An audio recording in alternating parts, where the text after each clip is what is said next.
I can say that with a lot of experience that this year's paper of GS2 was definitely one of the toughest GS2 paper ever asked since the pattern change. अगर आपको answer लिखना है, you need specific information. यहां पे आपको कहीं ना कहीं एनालिसिस करनी है टॉपिक की rather than just describing the topic. 2021 के बाद से they have not asked a question on SSG. So any year it can come.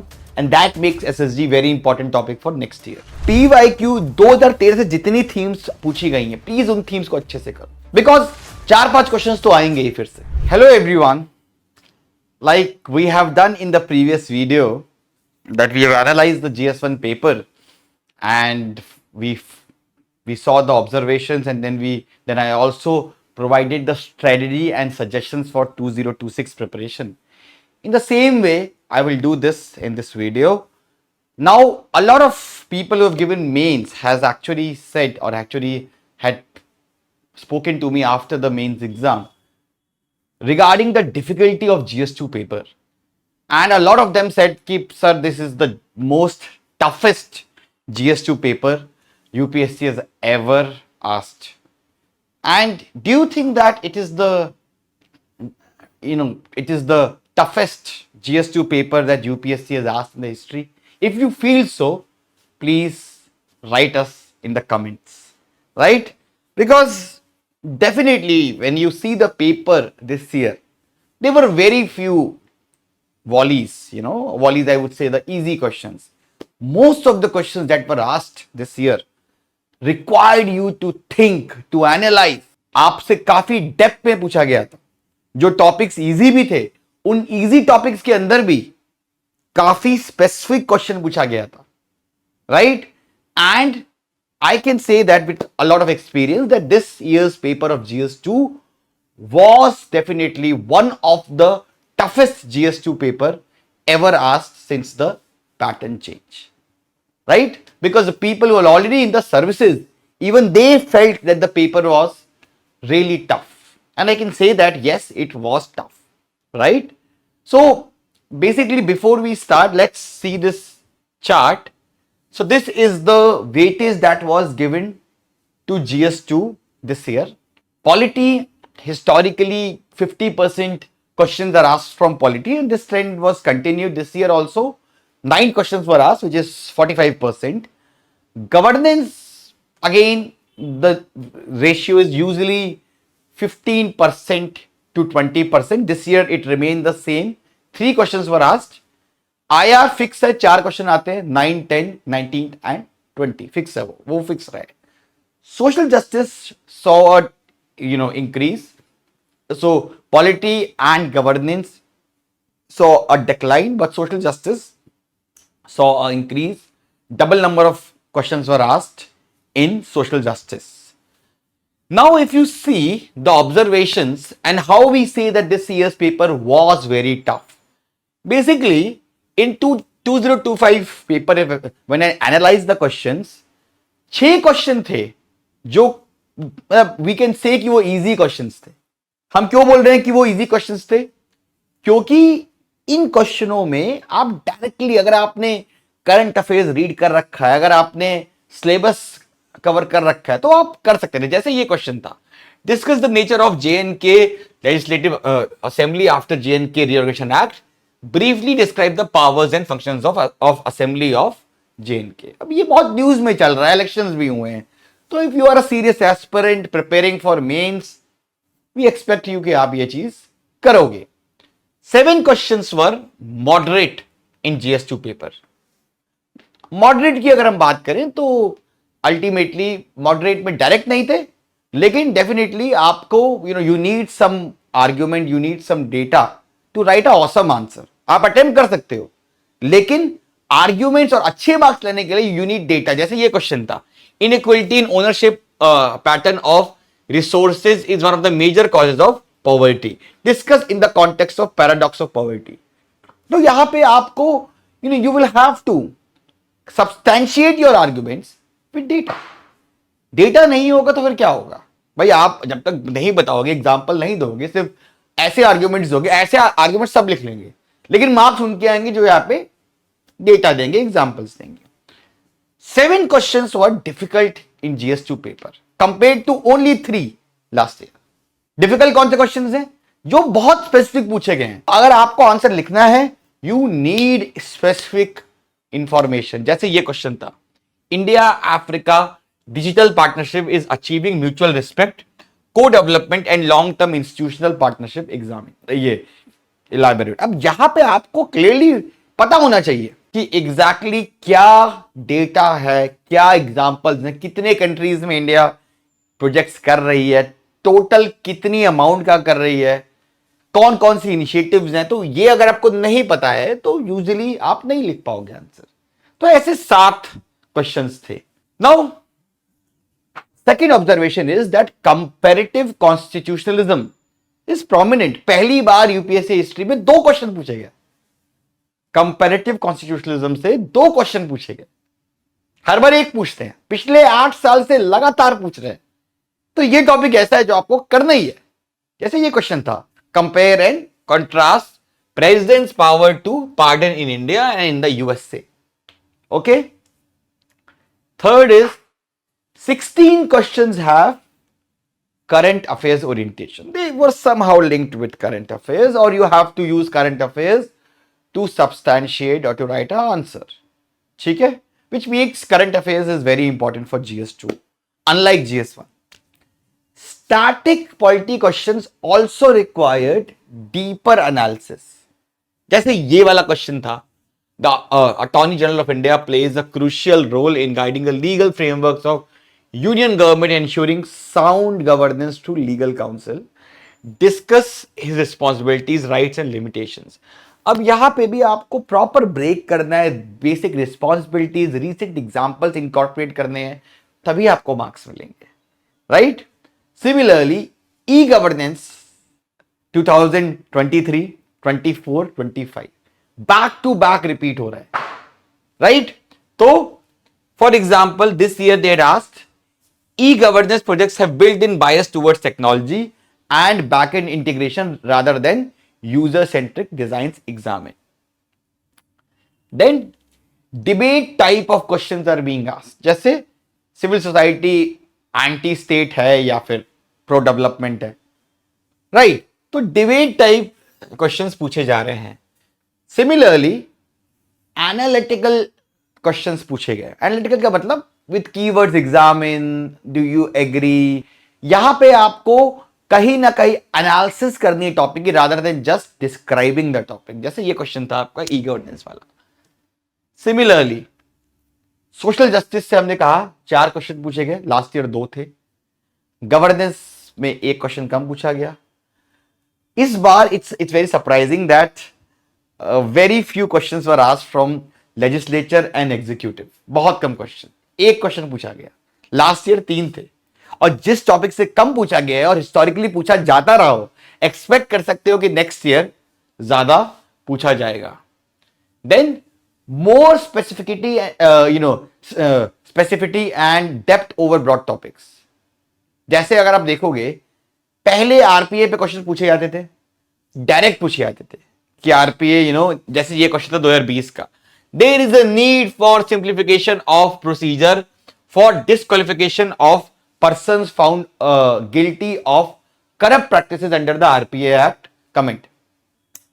तो बहुत क्लियरली यहां पे आप देखोगे कि डायरेक्ट क्वेश्चन है, डायरेक्टली आप कर सकते हो. इस बार का क्वेश्चन देखो, discuss the corrupt practices for the purpose of RPA Act 1951. Analyze whether the increase in the assets of legislature and their associates disproportionate to their known sources of income would constitute undue influence and consequently a corrupt practice. कितना specific पूछा गया है. Right. और इस पे लिखना will be difficult. इतने arguments कहां से लाओगे. तो क्वेश्चंस इजी थीम्स पे भी, जो थीम्स हमारे सिलेबस में है, क्वेश्चन स्पेसिफिक हो रही है. ई गवर्नेंस ही है. अब देखो ये क्वेश्चंस 2-3 साल पहले पूछा गया था, क्या इंपेडिमेंट्स हैं फंक्शनिंग में ई गवर्नेंस है, डायरेक्ट क्वेश्चन था. इस बार उन्होंने कंपेयर किया है कि ज्यादा फोकस बैक एंड पे है compare to user centric. Then RPA act continues to be the most important topic. 7 सालों में 4 बार पूछा गया है, लेकिन the kind of questions that are being asked अब डिटेल में पढ़ना पड़ेगा। Then questions on tribunal is asked after 6 year, 6 साल बाद क्वेश्चन पूछा गया है ट्राइब्यूनल पे, 6 साल बाद, right. And which means that जो भी चीजें 5-6 साल पहले पूछी गई थी उसको फिर से रिवाइज करो अगले साल के लिए। अटॉर्नी जनरल पे भी 6 साल बाद पूछा गया है। अच्छा, बड़े सरप्राइजिंग चीज इस बार क्या हुई है कि लोकल सेल्फ गवर्नमेंट पे ना ही पंचायत ना ही अर्बन लोकल बॉडी पे कोई भी सवाल नहीं है, which is very amusing because usually एक सवाल जरूर होता है। तो आप अच्छे से ये चीज दिमाग में डालो कि अगले साल पूछना है या तो पंचायत से पूछेगा या अर्बन लोकल बॉडी पे पूछेगा। Then a lot of questions UPSC क्या कर रही है आईआर में, कंटेम्पररी जियो पॉलिटिक्स पे बहुत पूछ रही है कि भाई वेस्ट जो है इंडिया की तरफ देख रहा है चाइना से, लास्ट ईयर पूछा था।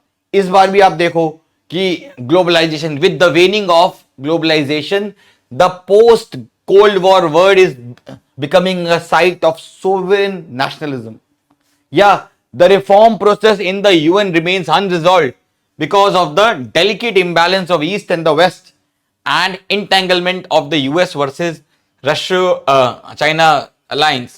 Examine and critically evaluate the East-West policy confrontation in this regard. Last year, ये पूछा था, the West is fostering India as an alternative to reduce dependence on China's supply chain and as a strategic ally to counter China's political and economic dominance. तो ये सारे questions जो पूछे जा रहे हैं, ये सारे क्वेश्चंस आप देखोगे तो कहीं ना कहीं ग्लोबल जियोपॉलिटिक्स की बात कर रहे हैं and they are talking about कि कैसे वो शिफ्ट हो रहा है और इंडिया का क्या रोल रहने वाला है, या क्या इससे कॉन्फ्रंटेशन होने वाला है, या क्या एक न्यू वर्ड बनने वाला है। तो contemporary geopolitics, contemporary global order पे प्लीज नजर रखो, जो भी डेवलपमेंट्स हैं उसको क्लोजली ऑब्जर्व करो। Then there has been again omission of traditional topics. India Pakistan नहीं पूछा जा रहा है। अफगानिस्तान पे वी वर एक्सपेक्टिंग कि हर साल लगता है कि आएगा, नहीं पूछा गया, right. Then UN question has been repeated again, last year ही पूछा था, इस बार ही पूछा था। नेबरहुड से सरप्राइजिंगली इस बार कोई क्वेश्चन नहीं आया, तो एक्सपेक्ट कर सकते हो नेक्स्ट ईयर नेपाल, म्यांमार से पूछ सकते हैं, Bhutan. Then questions are becoming more specific. IR की बात करें तो आईआर में भी क्वेश्चंस मोर स्पेसिफिक होते जा रहे हैं। जैसे इंडिया अफ्रीका पे पहले पूछा जाता था क्या इंपॉर्टेंस है, अब क्लियरली पूछ रहे हैं digital partnership. India Africa digital partnership is achieving mutual respect, co development and long term institutional partnership. अब एग्जैक्टली हम जब नेशन के बारे में पढ़ते हैं, we don't give so much focus on one aspect. या फिर ये पूछा गया energy security constitutes the dominant kingpin of India's foreign policy and is linked with India's overall और overarching influence in Middle Eastern countries. How would you integrate energy security with India's foreign policy trajectories in coming years? बहुत सारी चीजों को link किया गया है। Then अगर हम गवर्नेंस की बात करें तो प्रेशर ग्रुप पे 4 साल बाद आया है क्वेश्चन, ठीक है। जैसे ये वाला क्वेश्चन था, what are environmental pressure groups. SSG पे पिछले 4 साल पे क्वेश्चन नहीं पूछा गया है। सेल्फ हेल्प ग्रुप जिसपे यूपीएससी ने बार बार क्वेश्चन पूछा गया था, 2021 के बाद से they have not asked a question on SSG. So any year it can come and that makes SSG very important topic for next year. Then if you talk about governance, a lot of question is asked on implementation gap, जैसे e governance का implementation gap, कोई policy का implementation gap, citizen charter का implementation gap. तो focus करो कोई भी governance related issue के इंप्लीमेंटेशन गैप पे, ठीक है।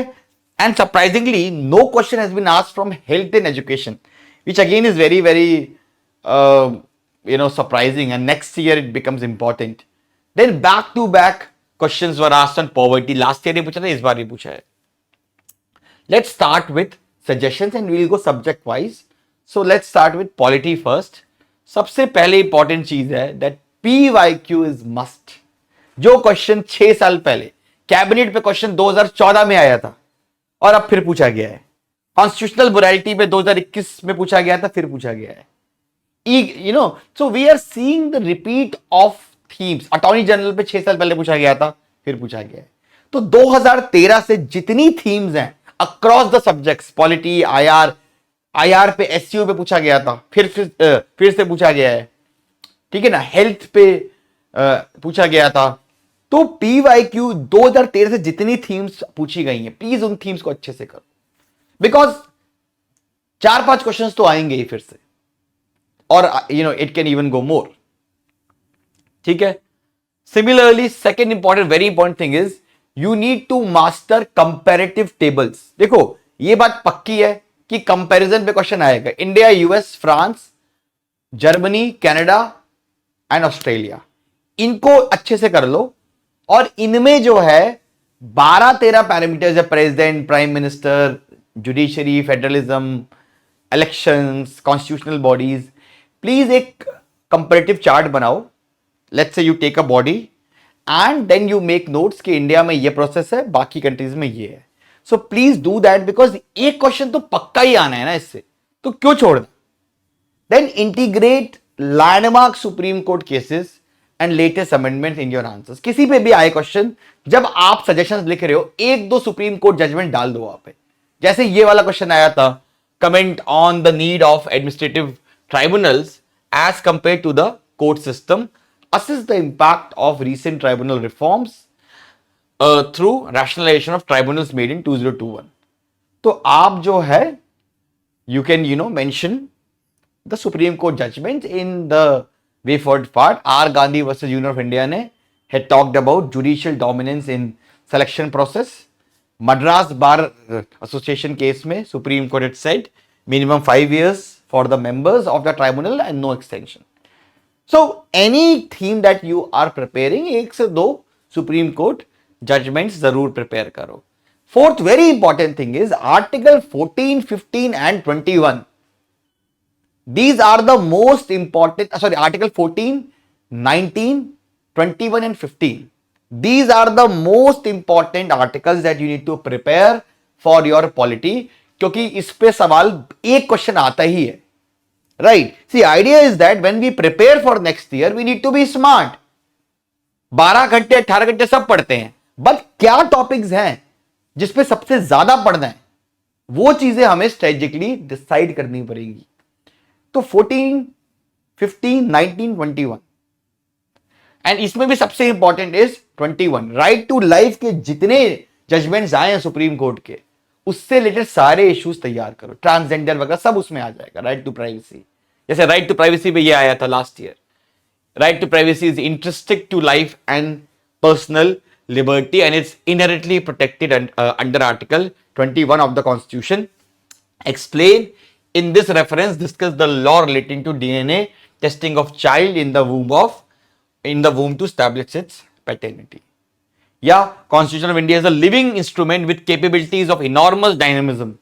It is a constitution made for progressive society, illustrate with special reference to expanding horizons of right to life. Again, Article 21. Right to movement and residence through the territory of India are freely available to Indian citizens. तो ये सारी चीजें बहुत important है. इनसे related जितने भी current affairs चल रहा है, जो कहीं ना कहीं इन इश्यूज के अराउंड ही कर रहे हैं, जैसे हिजाब वाला इशू हो गया, सब कहीं ना कहीं इन्हीं आर्टिकल्स के अंदर है. राइट. तो उनको आप देखो और उस पे रिलेटेड अच्छे से आप नोट्स बनाओ एंड सुप्रीम कोर्ट के जजमेंट्स भी प्रिपेयर करो. सिमिलरली कॉन्स्टिट्यूशन पार्ट की अगर हम बात करें तो 4 एरिया से यूपीएससी पूछ रहा है. पहला कॉन्स्टिट्यूशनल मोरालिटी, दूसरा बेसिक स्ट्रक्चर, तीसरा comparison of India with another country, और चौथा आपका आर्टिकल 14, 19 एंड 21. तो ये 4 एरियाज है जहां पे सबसे ज्यादा फोकस करो. मैं ये नहीं कह रहा हूं कि बाकी कुछ ना करो, बट स्मार्ट स्टडी तो वही होती है जब आप उस चीज पे ज्यादा फोकस कर रहे हो जहां आपकी ज्यादा नीड है. Then keep track of DPSP. Reason being 8 साल से डीपीएसपी पे कोई सवाल नहीं आया है. तो जब यूपीएससी 7-8 साल किसी टॉपिक को ठंडे बस्ते में रखती है तो फिर उसको वापस से उठाती है. कैबिनेट क्वेश्चन कभी 10 साल बाद पूछा गया था, 24 में पूछा गया था, फिर अब उससे पहले 14 में पूछा गया था. Then bridge static concepts with recent news and events. तो जैसे ये अटॉर्नी जनरल का क्वेश्चन था, अब यहां पे आप आर्गुमेंट्स दोगे तो आप बताओगे रिसेंटली एजी ने कहां हेल्प करी है, जैसे लीगल एडवाइजर है तो you mention that how attorney general played important role in framing of new Bharatiya Nyaya संहिता, या कोर्ट रिप्रेजेंटेशन पे अगर क्वेश्चन है तो mention that how AG appeared in Delhi ordinance case, या फिर डिफेंडिंग पॉलिसी डिसीजंस पे तो mention how AG helped in how AG representative centre in article 370 वाला इशू, ठीक है ना। Next is question on Panchayati Raj and ULB जो है it will be asked next year. बहुत क्लियर है ये, क्योंकि इस बार नहीं पूछा गया है तो अगले साल पूछा जाएगा। सेंटर स्टेट रिलेशंस पे भी इस बार फिस्कल रिलेशंस पूछे, next time next year legislative और एग्जीक्यूटिव प्रिपेयर करके रखो, ठीक है। Next is link to current affairs consistently. देखो क्या होता है, जब भी कोई न्यूज आ रही, जैसे अभी लद्दाख चल रहा है, अब लद्दाख इशू किस चीज को रेज कर रहा है, शेड्यूल 6 को, ठीक है ना। तो जो भी इश्यूज चल रहे हैं करंट अफेयर्स को लिंक करो उसको पॉलिटी एंगल से, लिंक करो उसको कॉन्स्टिट्यूशनल एंगल से, ठीक है। सिमिलरली जो स्टेट्स यूटी वाले हैं जिनके स्पेशल प्रोविजंस हैं उसको अच्छे से प्रिपेयर करो। इस बार they have asked about J N K, उससे पहले they have asked about Delhi, they can ask about Puducherry also, right, they can ask about Ladakh also. तो please prepare this topic well. Similarly, integrating current affairs, अगर हम IR की बात करें तो IR is all about current affairs. IR के arguments आप बिना current affairs को integrate किए नहीं अच्छे से दे सकते हो। तो कोई भी whenever you are reading any current topic of IR, in dimensions पे फोकस करो। पहली चीज you connect the theory with current affairs। अभी कल परसों की न्यूज है कि इंडिया ने कह दिया कि भाई हम रशिया से ऑयल लेंगे, तो वहां पे थ्योरी कौन सी यूज कर रहे हैं हम, स्ट्रेटेजिक ऑटोनॉमी, ठीक है। या लेट्स से श्रीलंका की प्राइम मिनिस्टर इंडिया आई हैं तो हम थ्योरी क्या यूज कर रहे हैं, नेबरहुड फर्स्ट, ठीक है, गुजरात डॉक्ट्रिन। तो whatever current affairs you are reading, try to link it with the theory, right. Similarly you need to provide specific examples whenever you are writing an answer in IR, examples दो। then analyze from different perspectives, कोई भी issue हो, क्योंकि UPSC ऐसे ही पूछ रहा है। ऐसे इस बार they have asked this question, the reform process in UN remains unresolved because of the delicate imbalance of East and West and the entanglement of the US versus Russia-China alliance. Examine and critically evaluate the east-west policy confrontations in this regard. तो बहुत clearly है यहां पे, if you see कि you see that there are different dimensions, different arguments आपको लिखने हैं। इसमें आपको वेस्ट का भी लिखना है, इंडिया का भी लिखना है, राइट। तो whenever you are preparing a issue, think from all perspectives कि सबका exactly क्या justification है for this, ठीक है। जैसे लेट्स से ट्रंप ने टैरिफ लगाया है तो आपको सिर्फ ये नहीं पढ़ना है कि इंडिया पे क्या इंपैक्ट पड़ेगा, आप ये भी पढ़ो कि इसके पीछे का रीजन क्या है, यूएस का क्या जस्टिफिकेशन है, रशिया का क्या जस्टिफिकेशन है, ठीक है। Then whatever is happening in the world, focus on India's role and interest. India क्या कर रहा है और इंडिया कैसे इंपैक्ट करेगा उसको, how that international event impact India. तो उसको हमेशा keep that in your mind while preparing IR। Then use credible sources while making argument in IR answers. Credible sources, ब्रह्मचलानी हो गए, राजमोहन हो गए, और other experts, use them, ठीक है। Then if you talk about any international organization, if you are studying, focus on these dimensions. First is what is the role and effectiveness of that organization, कितना effective रही है, ठीक है। Positives, negatives, UN हो, WHO है, WTO है। Then what are the reforms that have been recommended? What is India's engagement? The steps India is taking, how India is involved, challenges that institution is facing, and suggestions, ठीक है।